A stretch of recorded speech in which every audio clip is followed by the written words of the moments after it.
It's a happy relationship, ndio nikasema. Okay. Je, kuna wakati iliwahi kuhisi unahitaji msaada zaidi wa kihisia na unaopataje? Kwa maana ya nahitaji msaada wa kihisia.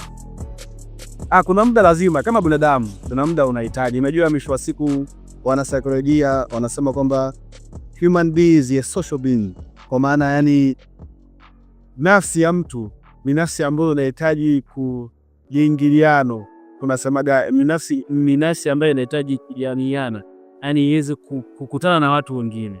Kwa hiyo kuna muda unafikiria kwamba kweli kwa wakati hii sihitaji kufanya kazi, nahitaji niongee na fulani, nahitaji niongee na fulani. Sasa hapo ni hisia ili niweze kuwa sawa, na ni tiba pia, na ni tiba kiafya.